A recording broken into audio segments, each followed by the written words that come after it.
Hello दोस्तों, ये video मैं बनाने जा रहा हूँ। किस वजह से? तो वजह ये है कि बहुत सारे डाउट आ जाते हैं बच्चों को। कैंडिडेट को बोलूँ तो मैं भी बच्चा ही हूँ, कैंडिडेट ही हूँ मैं भी। तो चलिए, डाउट क्या आते रहते हैं कि सर मार्क्स अच्छे नहीं आते हैं, कैसे स्कोर करें मैक्सिमम मार्क्स। तो राइटिंग, आंसर राइटिंग स्किल्स को इन्हांस कैसे कर सकते हैं, ये बेसिक वही बात है कि आंसर राइटिंग स्किल को इन्हांस कैसे किया जा सकता है। तो आंसर राइटिंग स्किल को इन्हांस करने के लिए मेरी जो स्ट्रेटजी है वो मैं आपको यहाँ पे शेयर कर रहा हूँ। खैर, मेरी और आपकी मैचिंग नहीं हो सकती है। हर आदमी का अपना इंडिविजुअल कैरेक्टर होते हैं। तो मैं जो सोचता हूँ वो आपका मैच नहीं कर सकता है, पर फिर भी अगर आप चाहें तो आप फॉलो कर सकते हैं। अदरवाइज ना करें तो कोई दिक्कत नहीं है। चलिए बताते हैं कि क्या आंसर राइटिंग का स्किल क्या होना चाहिए। सबसे पहले जो स्किल होना चाहिए वो आपको, जो भी आपके दिमाग में है, जो क्वेश्चंस, मान लिया जाए हमें एक क्वेश्चंस को लेकर चलते हैं कि 1857 का रिवोल्ट आता है। ठीक है, तो 1857 का रिवोल्ट अगर हमें आंसर्स में लिखने हैं तो आप पहले अपने माइंड में एक आंसर फ्रेम कर लीजिए। ठीक है ना? और जब फ्रेम करिएगा तो आप तीन पार्ट में अपने आप को, अपने आंसर्स को तीन पार्ट में जरूर डिवाइड करेंगे। कौन कौन से पार्ट? तो सबसे पहला जो पार्ट होता है वो इंट्रो होता है। ठीक है ना? तो इंट्रो का पार्ट आप कैसा रखेंगे? इंट्रो आपको 4 से 5 लाइन का होना चाहिए। बहुत बड़ा इंट्रो आपको बर्बाद करने जा रहा है। ठीक है ना? और एक बात और बोल दूं, अगर जिनका जीएस पेपर की बात करेंगे, हिस्ट्री का, तो 4 पेज से ज़्यादा नहीं लिखने हैं। ठीक है ना? ओवरऑल ऑल जो होता है, आप ए फोर सीट की समझे तो एक साइड, फिर सेकंड साइड, वो मिला के दो, टोटल 4 पेज, मतलब 2 पेज ए फोर सीट का। ठीक है ना? एक पेज जो होता है ना ब्लैंक, वो दोनों साइड मिला के एक, और एक और ऐसा वाला, 4 पेज से ज़्यादा आपको आंसर्स नहीं लिखने हैं। पेज नहीं है, टाइमिंग नहीं है आपके पास। ठीक है? तो इंट्रो होना चाहिए 4 to 5 लाइन्स में। ठीक है ना? 4 to 5 लाइन्स, इससे ज़्यादा इंट्रो मत दीजिए। ठीक है? उसके बाद आपका होता है बॉडी। बॉडी पार्ट्स में आप लिखेंगे। ठीक है ना? वहाँ पे बॉडी पार्ट्स जब आप लिखेंगे तो उसमें आप बहुत अच्छे से, कायदे से, कभी भी, मेरे हिसाब से जहाँ क्वेश्चंस आपको चांस देते हैं पॉइंट वाइज लिखने का, तो उसे पॉइंट में लिखेंगे। ठीक है? जहाँ भी आपको चांस मिलता है कि हम यहाँ पे पॉइंट लिख सकते हैं, पॉइंट लिखेंगे। कभी भी आप पैरा राइटिंग ना करें। पैरा राइटिंग करने की कोशिश से बचें, ज़्यादा पैरा राइटिंग ना करें। मुझे जहाँ तक लगता है कि पैरा राइटिंग से हम अपने भावनाओं को एक्सप्रेस नहीं कर पाते हैं, ढंग से नहीं कर पाते हैं।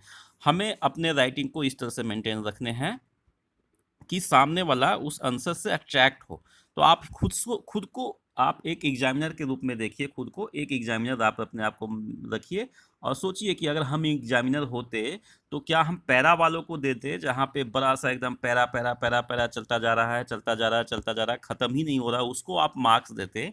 या फिर आप उस कैंडिडेट को मार्क्स देते जिसने अपने विचारों को टॉपिक वाइज, अपने विचारों को पॉइंट वाइज रखा हो? आप खुद को मैनेज करिए, खुद को आप इस बात पे समझिए कि क्या बातें कह रहे हैं। तो जैसे मैंने बताया कि आपने इंट्रो डाल दिया फर्स्ट वाले में। ठीक है ना? वो उसने, आपने 4 लाइन, ये 4 लाइन आपने मेंटेन कर लिया, 4 लाइन लिख लिया। वैसे ही आपने 4 से 5 लाइन लिखते ही आप सेकेंड टाइम क्या करेंगे? पैरा चेंज करेंगे, पैराग्राफ चेंज करेंगे। और अगर मान लिया जाए पूछा कि काउजेज, ठीक है ना, तो अब ये नहीं कि एक पैरा में लिखे जा रहे हैं काउजेज ऑफ 1857। ठीक है ना? तो आप काउजेज ऑफ 1857 जब लिखते हैं तो मेरे हिसाब से आप पहला काम करेंगे कि पॉइंट डालेंगे। क्या लिखिए? तो लिखेंगे the following way the causes of 1857। तो क्या क्या लिख सकते हैं? फर्स्ट काउज अपने आप में क्या आता है? तो सिंपल, जो इमीडिएट इफेक्ट था वो क्या था? तो लिखेंगे इमीडिएट काउज। इमीडिएट काउज क्या था? इमीडिएट काउज यही ना था कि वो उन लोगों ने बीफ मिला दिया, वो चर्बी मिलाया था। ठीक है ना? गाय और सुअर का। तो वो that was the immediate cause. So आप उसको लिखेंगे इमीडिएट काउज की। For Muslim it was not, this was not favourable, and for Hindu cow meat was not favourable.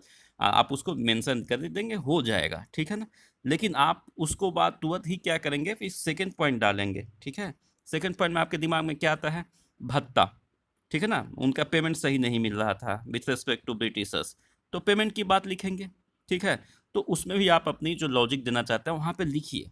ठीक है? और ये लॉजिक जो है, 2 से 3 लाइन बहुत होते हैं, इसमें भी 2 लाइन बहुत हो गए। ठीक है ना? अब इस तरह से आपने 4-5 पॉइंट तैयार कर लिए। कॉलेज में 4 से 5 पॉइंट तैयार हो गए। थर्ड फोर्थ एंड इस तरीके से मैंने दो बताया, वैसे ही 4-5 पॉइंट तैयार हो गए। अब जो है आपको इसी पॉइंट को क्या करना है, इस तरह से लिखेंगे काउजेज ऑफ 1857, काउजेज 1857। अब क्या है, यहाँ से एक डायग्राम बना देंगे, ठीक है ना। क्या डायग्राम बनाएंगे, इस तरीके से डायग्राम बना देंगे। क्या क्या हो सकता है, पहला हमने बताया रिलीजियस काउजेज था, ठीक है। दूसरा हमने बताया इमीडिएट काउज था, ठीक है। तीसरा आप जान सकते हैं इकोनॉमिकल काउज था या फाइनेंशियल काउज था, ठीक है, इकोनॉमिकल काउज था। और उसके बाद आप लिख सकते हैं कि सोशल काउज थे, जो भी आपको लगे कि यहाँ पे सोशल काउज ये हो सकता है, आपने यहाँ पे इस तरीके से वो करके डायग्राम करके बना देने हैं, ठीक है। अगर आप नहीं बनाते हैं तो आपका आंसर जो है ना वो वो होगा, रीडेबल तो होगा, मतलब पढ़ने लायक तो होगा, लेकिन अट्रैक्टिव नहीं होगा। आप अपने आंसर्स को अट्रैक्टिव बनाएं, ठीक है। अब एक और बात है कि और भी कैसे गुंजाइश बना सकते हैं अच्छे करने का, तो जहाँ भी फ्लो चार्ट की गुंजाइश है, ठीक है, फ्लो चार्ट की गुंजाइश है, वहाँ पे फ्लो चार्ट जरूर डालेंगे। फ्लो चार्ट की गुंजाइश है तो फ्लो चार्ट जरूर डालेंगे। जैसे एग्जांपल में कि आपका आ गया कुंवर सिंह के बारे में लिखेंगे, तो आप पहली बार ये लिखेंगे कि जो भी डेट है, अभी फिलहाल वो दिमाग में नहीं चल रही है कि कितने तारीख थी, तो फलाने तारीख को शायद 27, उन लोगों ने 25 जुलाई को ये हुआ, तो फिर 27 को इनके पास पहुंचे, तो 27 जुलाई को कहाँ पहुंचे, तो 27 जुलाई को कुंवर सिंह के पास पहुंचे। फिर कुंवर सिंह फिर वो जो है इस तरीके से 29 जुलाई को उन्होंने, डाटा पे आप मत जाइएगा मेरा सही है या गलत है, वो ये नहीं करिएगा कि चेक करके आप मिलाएंगे, वो आंसर राइटिंग के टाइम आप देखेंगे, ठीक है। तो इतने तारीख को जो है कुंवर सिंह से मिले, फिर कुंवर सिंह से मिलने के बाद उन्होंने क्या किया, तो कुंवर सिंह जो है उन्होंने आरा के ऊपर कब्जा कर लिया, ठीक है, जगदीशपुर से आरा के ऊपर कब्जा कर लिया। फिर उसके बाद उनका मूवमेंट कहाँ हुआ, तो देखते हैं कि मूवमेंट जो है इनका, फिर वो शायद इनका मूवमेंट जो है वो आजमगढ़ में होता है, तो आजमगढ़ को जाने लिखेंगे, ठीक है ना। इसमें आजमगढ़ से पहले वो मिलते हैं कानपुर में, तो कानपुर लिखेंगे, ठीक है ना। फिर आजमगढ़ आएंगे, आजमगढ़ से फिर बीच में जो भी है सीक्वेंस में आते हैं, तो आप देखेंगे फिर बाद में कि ये आते हैं आपका जो है शिवपुरी घाट पे, तो शिवपुरी घाट लिखेंगे। फिर लिखेंगे कि उनके ऊपर अटैक किया जाता है जिससे उनका हाथ कट जाता है, तो लिखेंगे हैंड वाज डिस्ट्रॉयड या हैंड वाज कट, ठीक है ना। तो ये इस तरह से आप सीक्वेंस देंगे, ठीक है। तो इसी को बोलते हैं फ्लो चार्ट। इस फ्लो चार्ट को आप जहाँ पे भी डेट लिखने की नौबत आएगी वहाँ पे आप देने की कोशिश करेंगे, फ्लो चार्ट जरूर बनाएं ऐसे आंसर्स में, ठीक है ना। डायग्राम की बात मैंने कर दिया है। कहीं पे भी क्या होता है ना कि पाई चार्ट बहुत काम करने वाला होता है। पाई चार्ट कैसे काम करता है, तो मान लीजिए कहीं पे डेटा आपको देने हैं कि इस साल जो हमने एजुकेशन पे 3% गवर्नमेंट ने खर्च किया है, हेल्थ पे गवर्नमेंट ने इसका इंक्रीज करके 4% किया है। तो यहाँ पे ऐसे क्वेश्चन जहाँ आते हैं जहाँ आपको ये इस बात का वो करना है, सोशल सिक्योरिटी पे जो है आपको मान लिया जाए 10% किया है, तो इस तरह का फ्लो चार्ट जरूर बनाएं, ठीक है।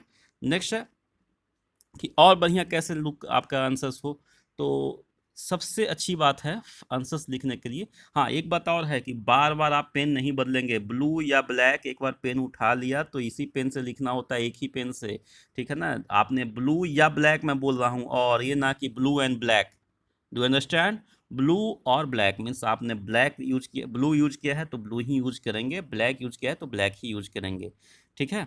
तो ये कहीं से भी आपके लिए वो लॉजिकल नहीं है कि आप पेन चेंज करेंगे, आपके फिर आंसर्स को समझ जाइए कि क्या होने वाला है, ठीक है। तो एक पेन यूज करिए सदा, पेंसिल यूज करना नहीं है, ठीक है ना। डायग्राम को बहुत बढ़िया बनाइए, ठीक है। किन्हीं के साइंस में क्वेश्चन आते हैं तो डायग्राम बनाइए, ठीक है। माइटोकॉन्ड्रिया, राइबोसोम ऐसा कुछ आता है तो साइंस वाले बहुत अच्छे से करना चाहिए, ठीक है ना।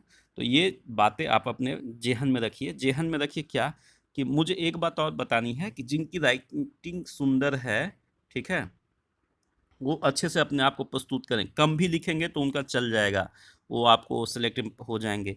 लेकिन जो लोग, एक है हम सिंपल शब्दों में, बिहारी शब्दों में बोलते हैं घीच पीच जो लिखते हैं ना, घीच पीच हमने ये घुसा दिया, ये घुसा दिया, मतलब ये नहीं, घीच नहीं, घीच पीच एकदम नहीं चलेगा। मैं अपने दोस्तों में ये चीज़ें बोलता था, या मैं जानता हूँ ऐसे लोग को जो खूब घीच पीच लिखते हैं, बहुत बढ़िया लिखते हैं आंसर, बहुत नॉलेजेबल आंसर्स लिखते हैं, बहुत बढ़िया। हमको लगता है मेरे से बहुत अच्छे अच्छे आंसर लिखने वाले लोग सिलेक्ट नहीं हुए हैं, क्यों, क्योंकि मैं चीज़ों को लिखता था तो झलकती थी, क्वेश्चंस झलकते थे, आंसर्स झलकते हैं। ठीक है ना। ये जो बहुत ज़्यादा कंटेंट लिख के आओ, आप काबिल नहीं बनने जा रहे हैं, ठीक है ना। आपको सिलेक्शन पाना है तो आप समझिए कम लिख के और बहुत बढ़िया लिख के निकलिए, ठीक है। ज्ञान वहीं वहाँ परोसना है, और ज्ञान परोसने की आपकी आदत है ना, तो ज्ञान परोसिए ना, 4 पेज में ज्ञान ऐसा परोसिए कि सामने वाला उसको देखने के लिए, पढ़ने के लिए एकदम प्रेरित हो जाए। हाँ भाई, ये एकदम आंसर्स लिखा है, अब हम इसको काट नहीं सकते हैं, ठीक है ना। और ये जो दिमाग में बैठाए हुए ना आप लोग कि बहुत बढ़ेंगे, बहुत लिखेंगे, 10 पेज लिखेंगे, 20 पेज लिखेंगे, आपकी आंसर्स नहीं होगा, नहीं होगा, अच्छे आंसर्स नहीं बनते हैं, ठीक है ना। अच्छे आंसर बनाने के लिए आपको टू द पॉइंट लिखने होंगे, ठीक है। एक मेरी ये भी सजेशन है कि जो क्वेश्चंस आते हैं उसको तो टू द पॉइंट लिखिए ही। जो क्वेश्चन आते हैं टू द पॉइंट, कोई इधर की उधर कहानी नहीं कहिए, ठीक है ना। जब क्वेश्चन नहीं आते हैं तब इधर उधर की कहानी कहिए कि हाँ भाई हमें 15 नंबर, कैसे भी 12 नंबर 15 नंबर आ जाए और मेरा कुछ मार्क्स बढ़ जाए। लेकिन जहाँ पे आंसर्स आते हैं उसको टू द पॉइंट लिखिए। टू द पॉइंट लिखने से आपको फ़ायदा होने वाला है। जैसे साइंस में होता ना है, जैसे हमने राइबोसोम का प्रोसेस वो पढ़ लिया कि हाँ राइबोसोम का फीचर से ये होता है, तो वो होता है भाई, उसमें आंसर्स को आपको काट नहीं सकते हैं। राइबोसोम में आप कहानी नहीं बना सकते। आप कुंवर सिंह के बारे में जो जानते हैं और क्वेश्चन आता है तो जो आती है उसको पहले बहुत बढ़िया से एक्सप्रेस करिए, ठीक है ना। एक्सप्रेशन ज़्यादा मैटर करता है, ये ज़्यादा नहीं मैटर करता कि आप कितना नॉलेज है और आप उस नॉलेज को भरने के लिए पेज भर रहे हैं, वो नहीं करना है, ठीक है ना। एक्सप्रेशन मैटर करता है, आंसर्स राइटिंग इज स्किल, ठीक है ना। आप हमारे साथ, आप मतलब हमारे नहीं, आप अपने आसपास के लोगों को भी देखिएगा, जो अच्छे लिखते हैं वो सिलेक्ट होते हैं, और जो भी थोड़ा ज़्यादा लिखने के काबिल बनते हैं ना, कि काबिलियत नहीं दिखानी है, वहाँ पे काबिलियत दिखाते रहते हैं। हम बहुत लोग को जानते हैं, काबिलियत दिखाते हैं, अरे हमने तो ये भी लिख दिया था, आपके तो आंसर में ये नहीं था, हमारे में तो ये था। वहाँ कुछ नहीं जानता भाई, आप सिंपल जानो कि आंसर्स वहाँ चेक करने के लिए आपके वहाँ पे कोई अपने नहीं बैठे हुए हैं, भाई भतीजा वहाँ नहीं हो रहा है, ना आपके नाम से जानते हैं, ना आपके टाइटल से जानते हैं, ना आपके जाति से, ना धर्म से, कुछ नहीं जान रहे हैं, ठीक है ना। तो आप काबिल बन के ज़्यादा बड़ा लिख के और काबिल वो दिखाना नहीं है, ठीक है ना। ये स्ट्रैटेजी अपनाइए, और नहीं अपनाइएगा तो फिर अगले साल का इंतजार करिए, फिर से बोलिए भाई प्री करनी है, फिर मेंस करनी है, फिर ये करने हैं, ठीक है। मुझे इतना कहना था, आप इन चीज़ों को समझिए, ठीक है ना। मैं कोई ऐसी नहीं बोल रहा हूँ, ठीक है। मैं कोई ऐसे नहीं बोल रहा हूँ, मैं आंसर्स देखता हूँ लोगों का, ठीक है ना। मैं 10-20 आंसर्स रोज देख रहा हूँ आजकल, ठीक है। तो ऐसे नहीं बोल रहा हूँ कि आंसर्स क्या होता है। मैं खुद को इन चीज़ों को मैं जब लिखता था और मैं अपने दोस्तों लोग के बीच से देखता था, तो मैं अपने आप को फील करता था कि मैं जो आंसर्स लिख रहा हूँ वो उनसे ज़्यादा नहीं लिखा हुआ है, उनसे बढ़िया नहीं लिखा हुआ है, ठीक है ना। लेकिन मेरी आंसर साफ दिखती थी, झलकती थी, ठीक है। कभी फैकल्टी को ये नहीं सोचने की ज़रूरत पड़ जाए, जो ऑब्जर्वर है आपके आंसर्स का, जो आपके एग्जामिनर हैं, उनको इतना सोचने पे नहीं मजबूर करिए कि क्या करें, इसको कैसे पढ़ें, ठीक है। बस आपकी आंसर्स दिखा, आपके मार्क्स मिले, ऐसे वाला, ठीक है। और पॉइंट वाले डायग्राम बनाएंगे ना, तो वो सब पढ़ के उनके दिमाग में ख्याल में आ जाते हैं कि आपने आंसर सही लिखे हैं। चलिए लास्ट पॉइंट जो होता है वो कंक्लूजन लिख के, और कंक्लूजन लिख के और क्वेश्चन आंसर्स को कंक्लूड कर दीजिए, ठीक है। कंक्लूजन छोटा होना चाहिए, कंक्लूजन में ज़्यादा कुछ नहीं होना चाहिए। कंक्लूजन में एक चीज़ और लिखेंगे कि अगर कहीं आपको लगता है कि फ्यूचर में ये प्लान होनी चाहिए गवर्नमेंट की, या आपको लगता है कि आपके हिसाब से ऐसा होना चाहिए, तो कंक्लूजन में उसको लगाइए, ठीक है। सारा कुछ लिखने के बाद कंक्लूजन एक बढ़िया, और कंक्लूजन और जो इंट्रो है वो तो बहुत बेस्ट होना चाहिए, ठीक है। बाकी आप बॉडी में जो भी करते हैं थोड़ा बहुत चलेगा, कंप्रोमाइज़ वहाँ कर सकते हैं, यहाँ पे नहीं। Okay, thank you.